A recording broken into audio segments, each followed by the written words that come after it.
Hey guys, welcome back to the Next Rank YouTube channel with Johnny and Jack. Today we are looking at some submissions from the Next Rank members.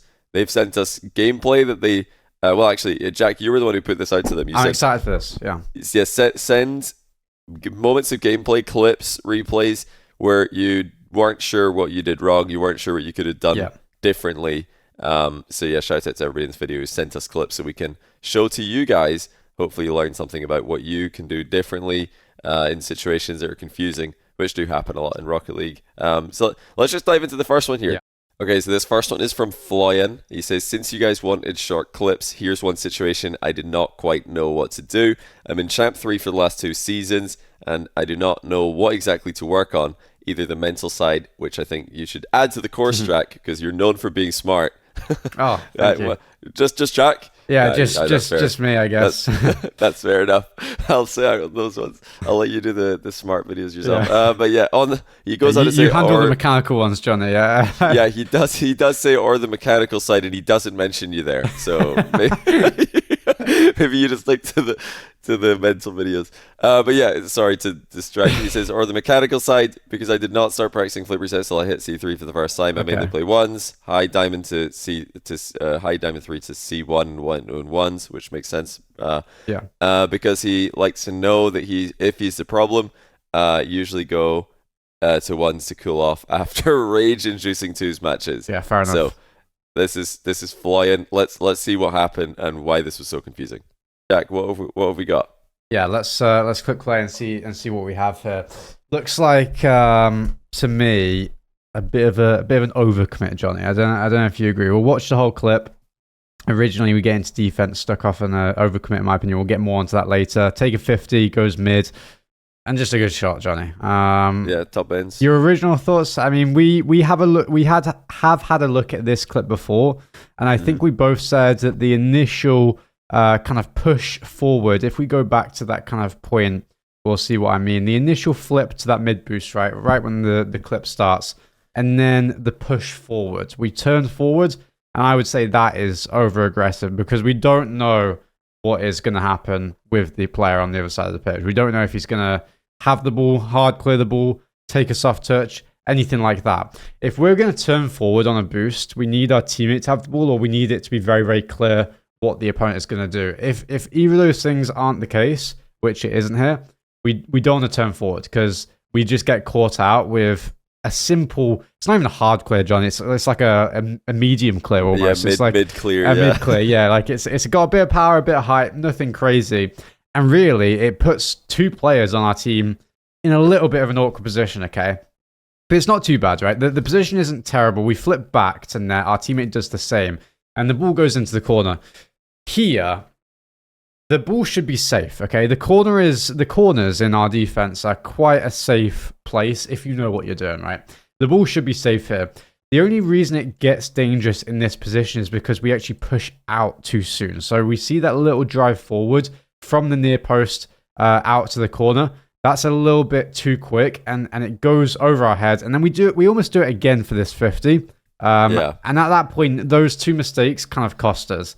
Instead, what we want to do is we want to wait for the initial touch. Once we flip back to net after overcommitting at the start of the clip, we flip back to net, and the opponent has the ball in the corner. They're about to get a touch. If you just kind of stay on that near post, even maybe slightly inside your goal, Johnny, you want to take a bit of a loop to make this ball really easy in front of you to go out to.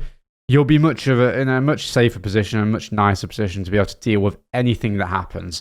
The only thing that would be a worry then is if the ball gets taken up the back wall, but the ball isn't rolling in this position, so it wouldn't even be possible to do that. That's my thoughts. Kind of a lot to take in there. So what are you thinking?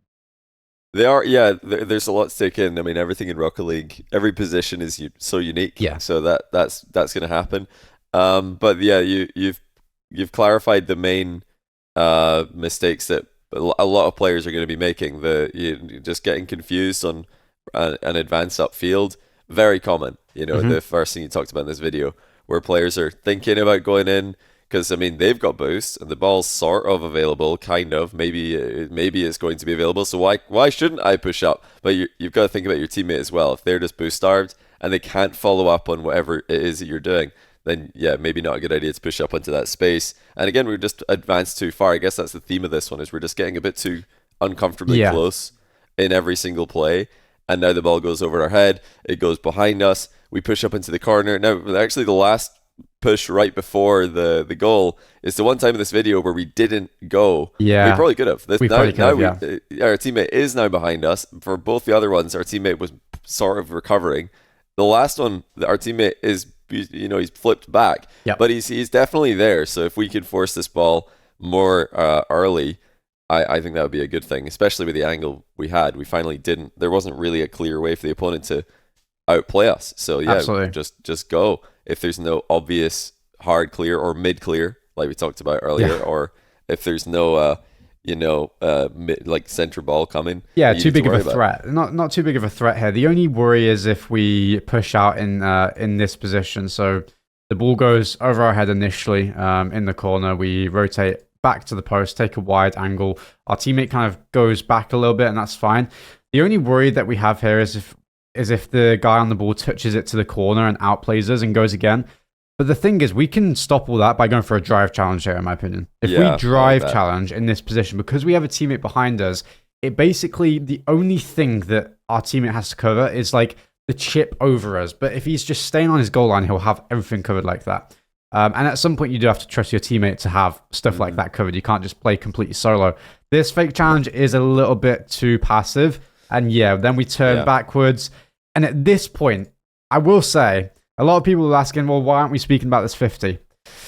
These 50s can just happen. I would say that this 50 isn't the actual mistake in the video, in the replay, sorry. I think everything leading up to it really puts us in a tough spot.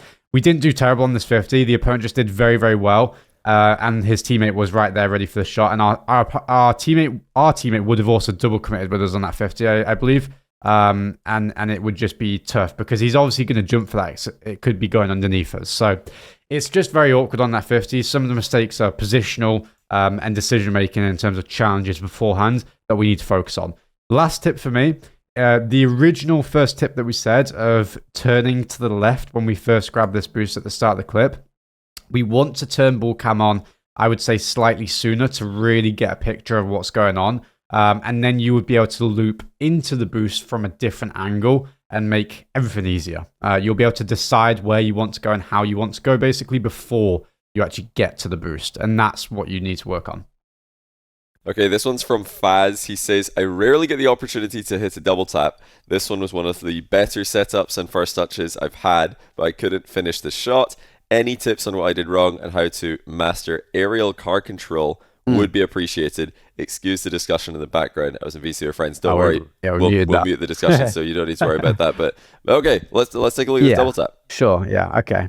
I just clicked the wrong thing. All right. Here we go. Good challenge. Solid. Like that. Goal side, Johnny, on that challenge, by the way. You're a big fan of goal side challenges.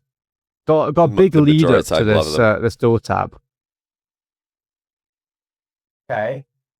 Nice. All right, here we go. First touch, good. Touch to the backboard, decent. Okay. It could have been better, the touch to the backboard. Let's go to the double tap. This is quite a long clip, so let's just kind of keep playing the double tap. I do like the build-up, though. Thank you for sending the build-up as well. The build-up is definitely good. We obviously always want to see these, especially the 50 originally. I know we're gonna mainly speak about the double tap really quickly. The 50 originally, Johnny, goal side, massive part of his car blocking the ball there on this kind of first 50 that we see. And then the timing on the one moment where really there was no outplay as well, unless the opponent's pole going or something. Yes, so exactly. Yeah, he timed the challenge right when the ball was about to go to the ground, like you said. Really, really good. His teammates did well from there on to get good challenges. And then eventually it forces the ball back to us in a couple of seconds, and then we can get this first touch. First touch here, high. Okay, first touch, Johnny, I think personally is pretty good. To originally get the ball into the air, it's good. It's towards the net. It's like slightly at an angle, but we don't need it to be at an angle. If preferably it's just straight to the net because there's no one challenging us. We have a complete free ball here, but this is still completely fine. First touch, decent. Okay. The first touch to the backboard, the second touch to the play, but the first touch of the actual door tap.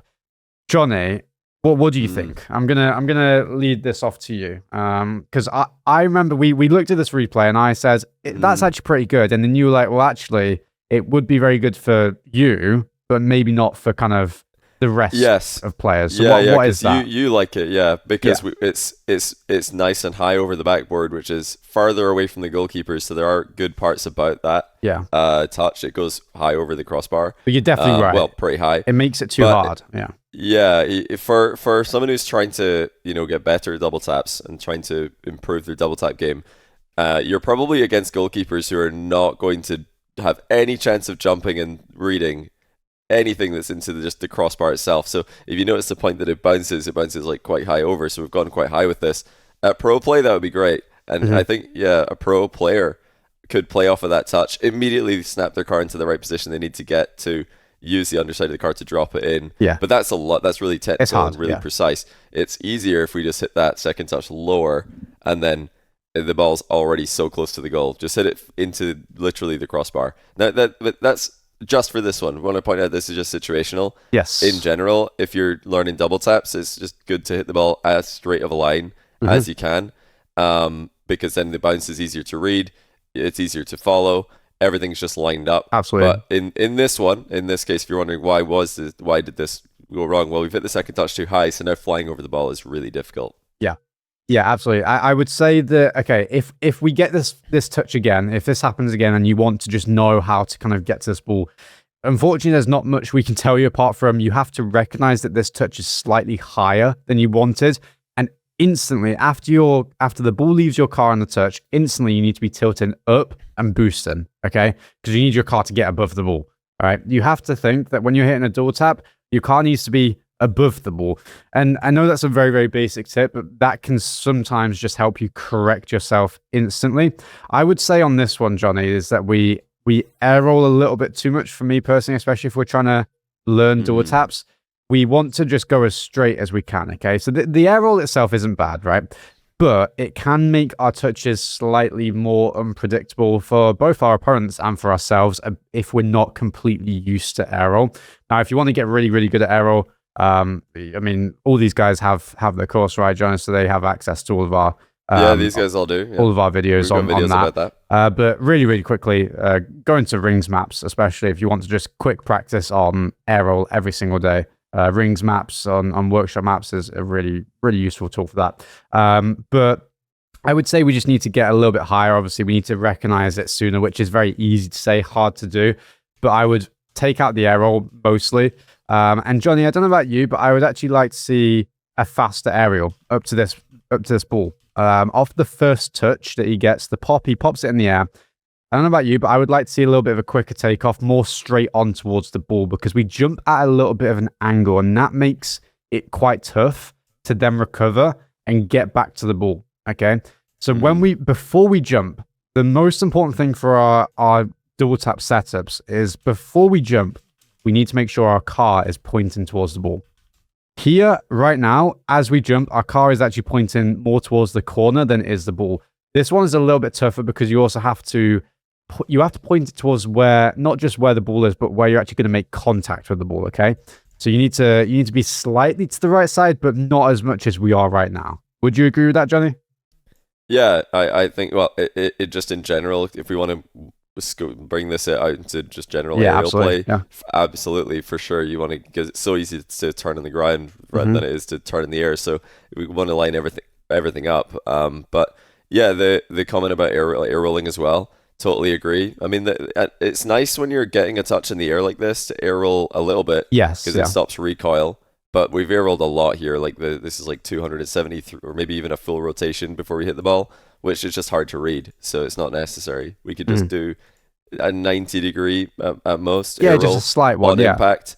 If you're comfortable flying sideways, because initially we're flying forwards. If you're comfortable going from flying forwards to sideways, that's going to be perfect. Because again, you don't have that far to fly. If you could just get this touch right, the double tap it's automatic. I mean, you always hear.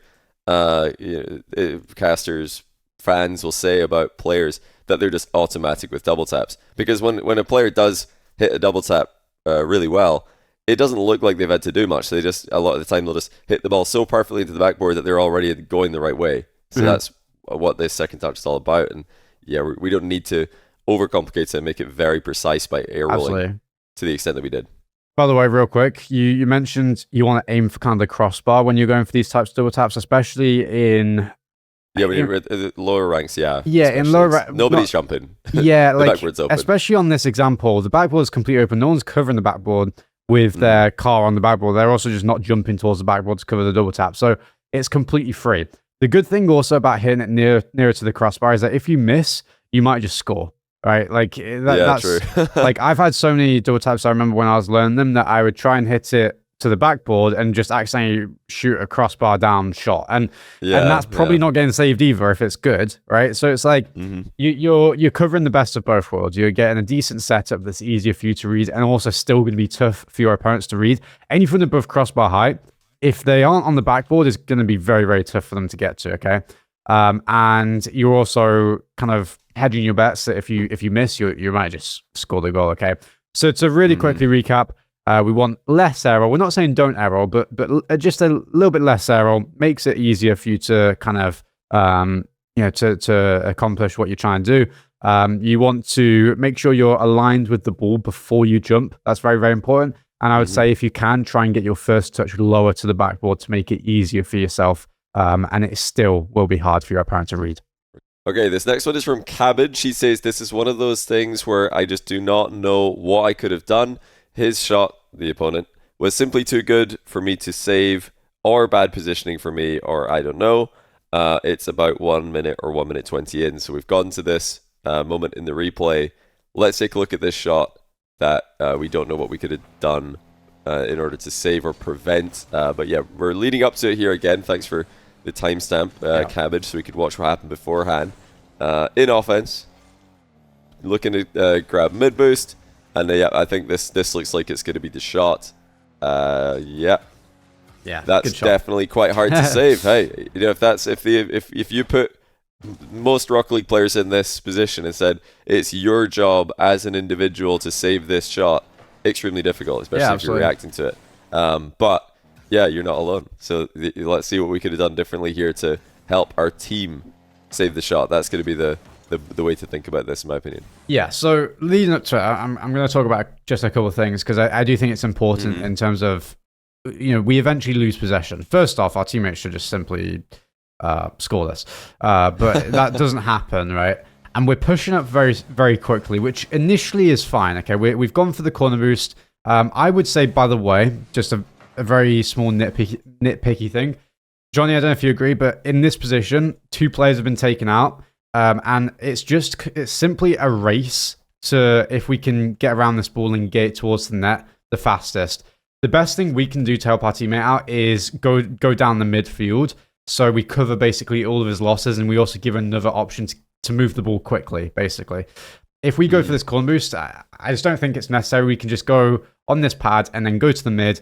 If our teammate needs to hit it to the mid or needs to miss, because sometimes you want to miss to basically quick, speed it up, and then your teammate can just score. Obviously, you would be there for it. That would be the best thing in terms of decision making on position. Okay, we go for the corner boost. It's still fine. Our teammates should be scoring anyway. At this point, all right, we've gone supersonic to speed up to get close to our teammate. That's completely fine. At this point, we do need to slow down, all right, because you have to understand that if this opponent is about to touch the ball, and if he soft touches it, we don't want to challenge instantly, right? We don't want to just dive into it, because the ball, we're not going to win a 50 basically if he soft touches it here and he's taking a 50 behind the ball like here. You don't want to dive in that position because your teammate's awkward on 0 boost, trying to get out. It's never going to go in. It's also just going to be a bad 50 always. So you don't want to be going fast for that. You also don't want to be going fast for any hard touch, because you're simply going to be too close to the ball, right? Like this. In all fairness, you actually do very, very well to react, in my opinion, to get this pretty decent touch that your teammate actually could have got around for the flick and scored that again. But it is pretty tough. I would say just slow down slightly as the opponent's about to get the touch, and you're going to cover everything a lot better, okay? So that's why we lose possession initially. Your teammate should have scored twice. I will say that. At this point, Johnny, you're a big fan of the Ceiling Challenge here, aren't you? So I'll let you speak about that a little bit, because I think that's what you would like this player to do in this position. Yeah, we already know that our teammate is going all the way back because we just took mid boost right here. We know our teammate's going all the way back, or at least if he's following up more closely, he's behind you. He's going to be on small pads. Now these guys are not in a party. If you are in a party, then the done thing at high rank is to let the player on the ground force, so they would challenge an aerial play, so that the player who can access the back wall or go back to shadow can wait and react, because we're in a great position to react if somebody forces for us. But nobody's going to force for us. Our teammate just went all the way back. And maybe he cuts in small pads and does force, which would be fine if you're in comms. I don't think you can assume that, though. So now it's our job to force for our teammate.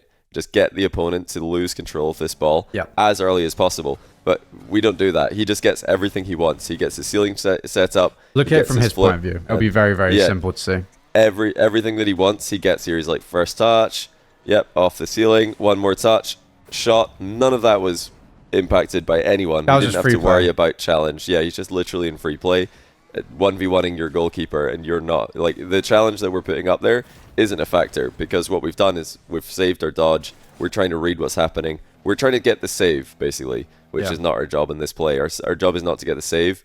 It's to just go and get outplayed and recover as quickly as possible. Which, ceiling challenge, off the wall challenge, potentially, depending how fast you get up, or just ceiling shadow. Just go off the ceiling so that the other guy sees you in the nearby vicinity and has to worry about you, and maybe just takes an early touch before he has full control, and now your teammate's got a much easier job following up. So I think the misplay here is failing to identify our role, which happens a lot. Players try to make the save themselves instead of trying to force so that their teammate has an easy save. Absolutely. You said that he held his dodge. He actually didn't, but it looks like he did. Wait, did he not? Yeah, because he went so slowly here. And we're not like it's a little harsh, but you did go so slowly. I didn't mean to roast him like that. Yeah, like, I can't hear the game sound, so that just straight up looks like a single jump aerial. Yeah, we didn't boost. No, well, it's not a fast aerial because we didn't boost. We jump and then boost. So we're simply not getting up to this ball quickly, which makes it we're just not doing anything. Okay, it sounds harsh, but we're actually not doing anything. We saw it from our opponent's point of view. So the point is, right, is if we have a teammate behind us, we're the one forcing. You've got to get out of your mind that you have to touch the ball. You want to get close to it, but all you're trying to do is you're just trying to make it hard for your opponent. You're trying to make it hard for your opponent, which therefore makes it easy for your teammate. You are not like, you got to think yourself, you're not the like main guy in this 5-second passage of play. You're kind of the side character, right? This guy's the main guy, right? This guy is the one that you want to get the ball on your team to. How do you do that? You want to just get as close to the ball as possible, okay?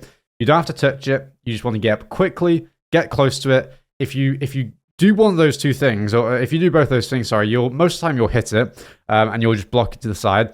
And sometimes you'll just bump the car, all right? And worst case scenario, the opponent gets it past you, but they've had to do something differently. They've had to do it a little bit quicker than they'd like to. They had to go at a different angle than they'd like to. They just had to do something slightly differently that wouldn't have been just free play, because no one's challenging them really in this position, and therefore it's just an open net basically at this point. So yeah, go off the ceiling. That's your best bet. It's pretty tough to control ceiling challenges, Johnny. We do have videos on ceiling challenges in general because we are a big fan of those, and we do think that they're very, very underutilized in kind of these ranks in particular. It can be a little tough to control at the start, but I would say keep it more simple than you think. A lot of players, when they go up the wall on these ceiling challenges, they think they have to turn harsher than they do. They think they have to go quicker than they do. You actually don't. You can be nice and controlled. You can go in a very straight line. You don't have to turn harshly, because when you turn harshly on the ceiling, a lot of time, Johnny, you really turn. I don't know how to explain it. Like, it really sends you wide, and sometimes you just fall off. So keep it simple. Try and get in the way, and that's all you have to do. If you do that, you've done your job. Then it's on your teammate to get an easy save because you force your opponent into an awkward position, or just collect the free ball and then do something with it. All right, this last one for this video, well, actually, the last 3 in 1 from KP. He says, in a win and loss, there's always room for improvement. Wise words. Wise words. I have been feeling great for the last 2 weeks, but I'm still getting scored on a lot. I don't think I have a specific clip, but the 3 goals in this game, would love you to look at what happened for me to get scored on. What info should I look for to better understand what to do next time? So we're going to look quickly at these 3 goals and see what went wrong. This is the lead up to the first one. Ooh. So, I mean, That's Oh, we've just trolled our teammate and we've missed the ball and it's okay. internet. I mean, that's just on us. I mean, we've made the cardinal sin. Nice save there though. Great Made the save. cardinal sin of like on the way back, and this isn't a really bad example of it, but I feel like when this happens to a lot of players when they're rotating back and their teammate definitely has the ball, they try and back pass it anyway, and they just hit it past their teammate. So many players do this because they're just like, oh yeah, you've got a totally free ball there. Here, let me make it more free. Oh whoops, I've outplayed you. Yeah. So yeah, we don't need. Maybe we didn't mean to touch this, and it wasn't supposed to be a back pass, but yeah, if we tried to hit that back. Absolutely not necessary. Yeah, absolutely. Really, really quickly, we do have 3 goals, so we're not going to be pausing too much on each one, but we do want to pause a little bit and discuss it. So, great save initially, right? Good recovery as well. You did really, really well up to this point. You did a fake challenge here.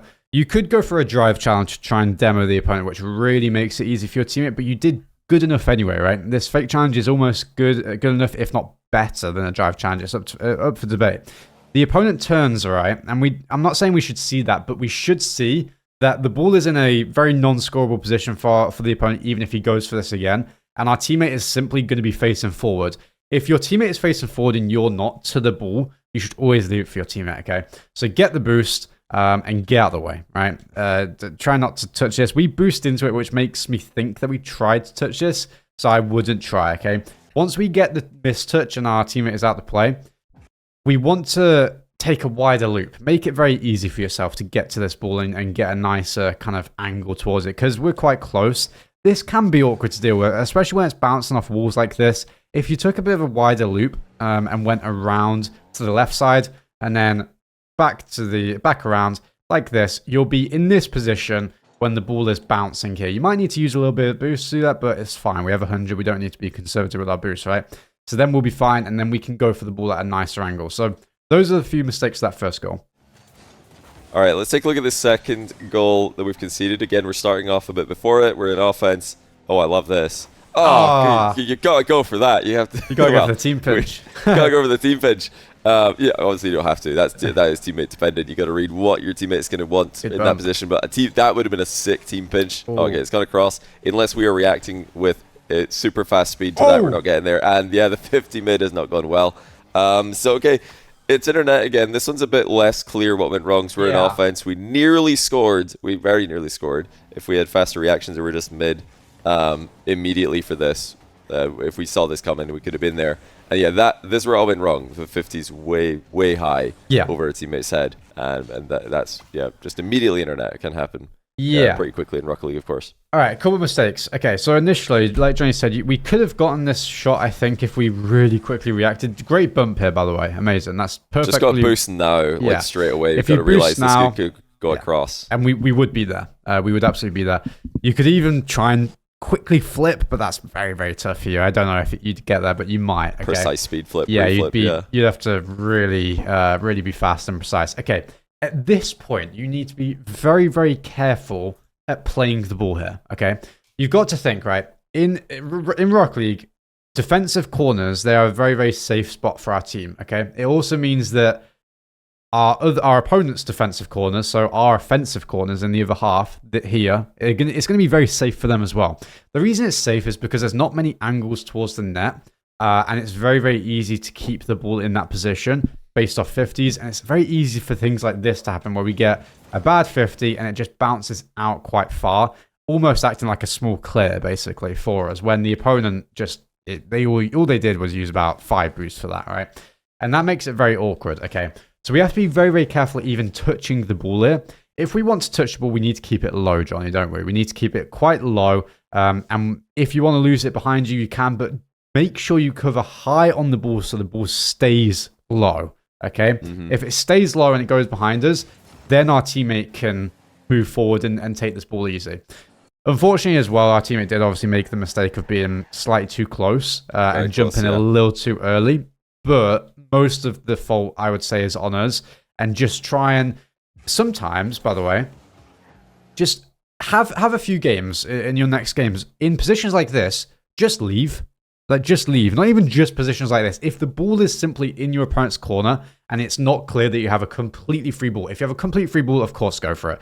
But if the ball is in your opponent's corner and they're behind the ball like this, do not go for it. Okay, have a few games like that, and you'll start to see why, and maybe it might make sense in your head. But yeah, keep the 50 low. Potentially don't even go. You can choose one of those two things, but definitely don't try and 50 it high. Make a conscious effort to get high on the ball so it stays low through the 50. It makes it easier for your teammate. All right, let's take a look at the last goal from the kickoff. Okay, we've won the race to the boost, got tripped up in the process. Happens. Not going to worry too much about that. And now we're going to go back. Our teammate goes out with a floating kind of challenge. We followed him, and we've not seen the... Oh, my days, we've redirected it in our own net. Okay. I thought you were just going to get lumped, but you've redirected it in your own net. Hey, listen, this is a good replay to send, first of all. Well done to send this, to upload this for the internet to see, because not many people would have done that when they've redirected the ball in their own net. They probably I think we won the game in the end, so it doesn't matter. Oh, you did get the win? Yeah. Okay, so yeah, W. But yeah, good mentality to just be willing to send this anyway. Yeah, just wanted to quickly credit you for that. But yeah, we've simply not seen the gap between... I mean, there's a lot happening here, a lot of cars near the ball, your teammates floating out, forcing for you. But the opponent who is driving towards the ball has got separation. There's a gap where they can accelerate into that ball, so they can hit it. They can chip this. If there was no gap, if they were just simply dribbling, and your teammate, if they just had the ball on their head, and your teammate's going towards them, yeah, they would have to flick it to do this, and maybe you're reading that that's not happening, and you can advance. But they're driving towards the ball here, so there is simply just... I mean, they're just going to hit it, aren't they? That's the only way that they can get it past your teammates. So we definitely want to take that into consideration. And just chill back a little bit more, preparing for that hit, which is likely to come. Not only is it, just distance-wise, our opponent is closer to the ball, but the ball is also traveling towards them. All right, so yeah, good point. Yeah. It's going to be even bigger of a gap when they actually hit the ball. Okay, so you got to think about where the ball is traveling towards them. They're also coming towards the ball. My teammate is trying to go towards them, both of them, and then he's already further away right now. So he's never going to close the gap, actually, in the end, unless he has way more boost. We see he's on 0, okay? This is the big point. We see he's on absolutely 0, so he can't actually get high to block any sort of high touch. And even if he could, we're still too close, okay? Because it could still get over him. So simply, we don't want to push out as soon as we do, all right? This is a very, very easy mistake to make. Also a very easy mistake to correct. We're pushing out for some sort of 50, some sort of dunk, okay? I'm going to presume we're pushing out for the dunk because any type of 50 that goes behind... We're actually in a fine position if we're here to deal with, okay? We can push out and collect the 50 or take another one if the opponent's still on the ball somehow. If we're playing for the dunk, okay, let's think of the outcomes. We're playing for the dunk. We're trying to push up as the dunk happens because that's what maybe could happen from our point of view here. All right, if the dunk just goes straight in, well, it's going to go straight in. We don't need to be there on the ball to help it go in, okay? If the dunk goes to the corner, well, unfortunately, this guy's going to beat us every day. All right, we don't need to be there instantly because this guy's on 0 boost. We have to buy time for him. And if the dunk goes in the other corner, well, again, this guy's there. All right, so simply no outcome of this dunk. We need to be there to cover or help out. All right, we don't need to be there instantly. So we want to just have the mindset of defense first. Okay, if you have the mindset of defense first, you're going to have a clearer view of what's going on. You're going to stay back a little bit further. And it's not that you're going to be late to the next ball. Don't think that that's what's going to happen because you won't. All right, you'll just be a little bit further back. Anything that happens, you'll have a clearer path in front of you. Some of the best kind of players, Johnny, are the players that kind of they stay behind the ball a lot. I remember we looked at like stats, and one of the very, very clear stats of pro teams at least was players who can stay behind the ball. They seem to win more games. Now, is that the reason? We don't know, but it seems to be a bit of a stat, or at least they look very comfortable on the pitch. So try and stay behind the ball. It keeps the play in front of you, and you're allowing yourself to boost into it, allowing yourself to take better angles and stuff like that. So we're obviously just a little bit too pushed up. Don't need to boost here. Don't need to, push up in any sort of way. I don't think we boosted. What was the opponent's POV, by the way? Yeah, let's have a look. The POV of the opponent, because the opponent's probably doing something, I'm going to imagine, that the vast majority of Rocket League players will do when they have the opportunity to do so, and that's to chip it up and then try it. Yeah, he's looking to follow up on that, obviously, himself. Because Rocket League players love to aerial. It's very cool to, pop the ball up and go for a double tap, an air dribble, just an aerial shot.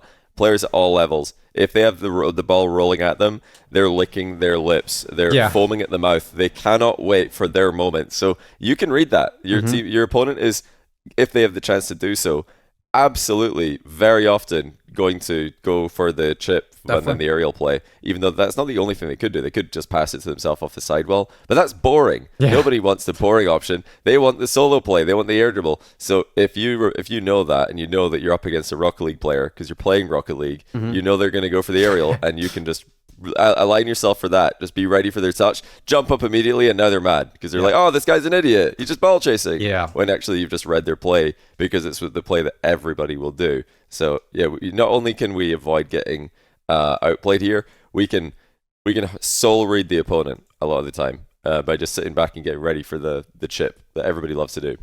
All right, there we go, guys. There we have it. We have done, how many was that, Johnny? I think 4 different 4 different submissions. games. Yeah, 4 different submissions. Now, if you guys do want another one of these videos, I think, Johnny, we do have a few more submissions, so we could do another version of this, and we'd love to have more submissions over time as well, and get more videos like this one, because I personally think it's a very good idea. Replay reviewing. Not full replays, but just kind of small clips here and there of members of the course. So if you guys want to be included or want to get involved, unfortunately you do have to buy the course, but plenty of good stuff in there. So you're going to benefit from it regardless over at thenextrank.com. Guys, if you have enjoyed the video, drop a like, drop a sub, check out all of our other videos on the channel, and I'll see you guys in the next one. Take care.